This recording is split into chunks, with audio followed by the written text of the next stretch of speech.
Thank you. Thank you very much. Senator Coons. Thank you, Chairman Corker, Ranking Member Cardin, for this important hearing. And thank you, Secretary Mattis and Secretary Tillerson, for the service you've rendered to our country and for the men and women you lead in command.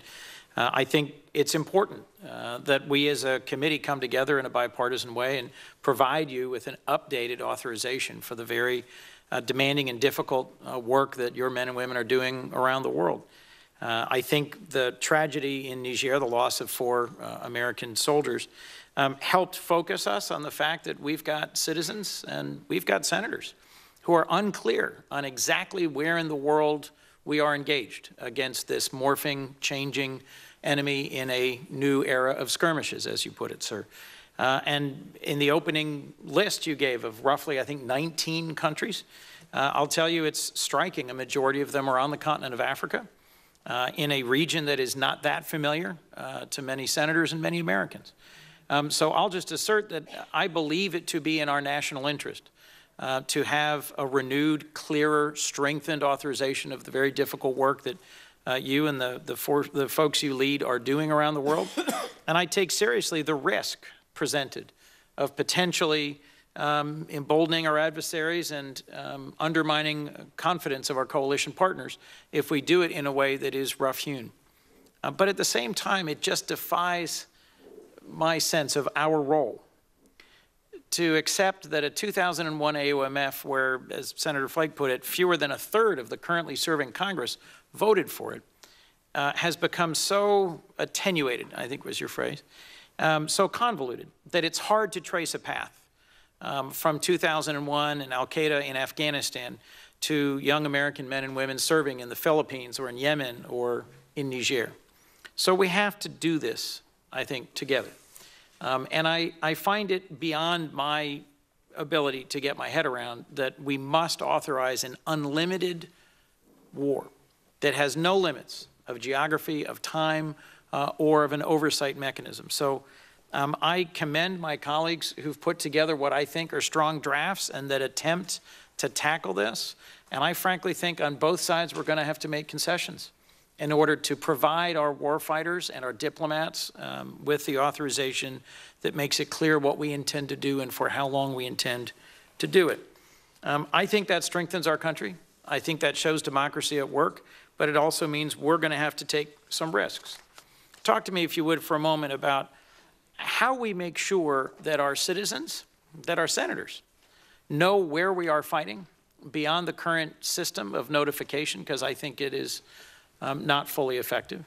And what do you think is the appropriate level of public transparency for military deployments outside of areas of active hostility?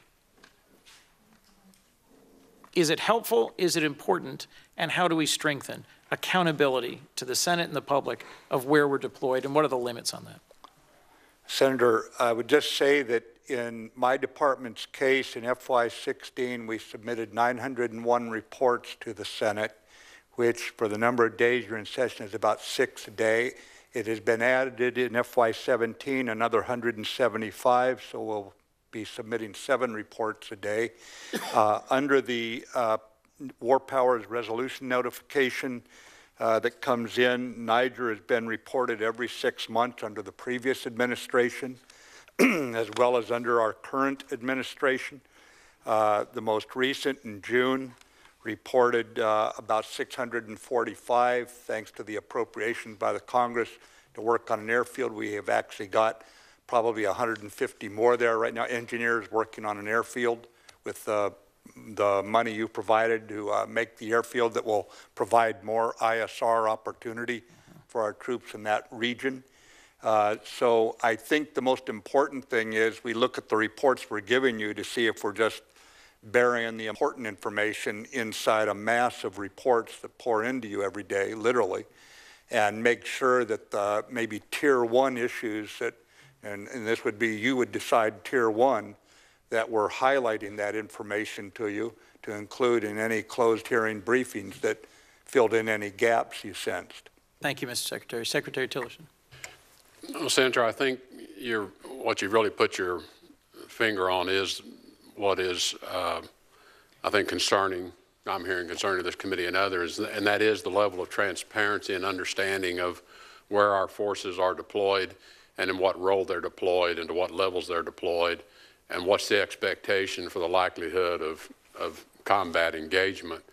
But I also think that when I consider the current AUMF, and I don't want to pretend to know what the intent of Congress was in 2001, but quite frankly, maybe the intent recognized that this was a completely different situation than we've ever faced before. This was not a sovereign state actor that we could do a war declaration against. And war declarations, I think as Senator Johnson pointed out, don't have timelines.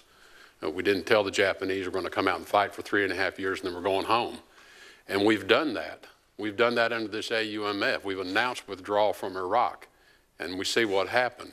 ISIL emerged and created an enormous caliphate. So anything that signals our intentions, this enemy takes advantage of that. We have now learned that lesson multiple times. So I do appreciate that the issue over what congressional control or oversight there is for this authorization. On the other hand, Article 1 gave the Congress the right to declare war. Article 2 gave the Commander-in-Chief the right to conduct the military affairs. And I think the founders recognized in writing Article 1 and Article 2 that you can't fight war by consensus. You can't fight war with a collective approach. There has to be one Commander-in-Chief to fight the war, because someone has to take the hard decisions to win. And so the separation is there, I think, in Articles 1 and Article 2. And the reason there is not a declaration of war here is because, as I indicated earlier, the situation, the circumstances don't give rise to a declaration of war, which then puts into motion a number of other authorizations. So I think the authority has been properly used by the Congress in the 2001 AUMF. As Secretary Mattis, I think, would welcome a strong statement from the Congress, but in many respects, the Congress can express its will now, 16 years later, and say this authorization is still valid, and it's serving the purposes of this war against this very unique and unusual enemy that we will fight for we don't know how long, or for where, or with what forces. That is the nature of this fight that we're in. Well, Mr. Secretary, I'd like to thank both of you. I'll just comment in closing. Having spent time in West Africa, I am particularly concerned about the ways in which associated forces morph and change, affiliate and disassociate, and the way in which who we are fighting metastasizes, more at their choice and direction and timing than ours, and how it's possible for something like Boko Haram to split into two and to become now two enemies, one al-Qaeda affiliated, one ISIS affiliated, but without a significant amount of direction or funding or control from a core enemy. This is a different kind of fight than we've been in as a nation before. And I do think our constituents expect some sense of strategy, trajectory, timeline, and cost. Yet I am not blind to what you raise as the very real risks if we undermine the confidence of our coalition partners and our troops by failing to deliver a strong consensus AUMF. I look forward to working on that with you both, and I thank you, Mr. Chairman, Mr. Rankin.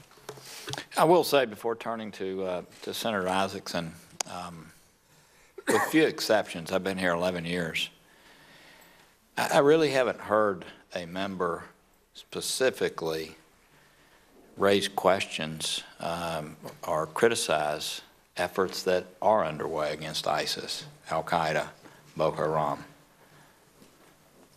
So I know everybody's concerned. I mean, I know that when this began, no one expected in 2001 that we'd be continuing as we are today. I understand that, and I would like for us to strive for a balance.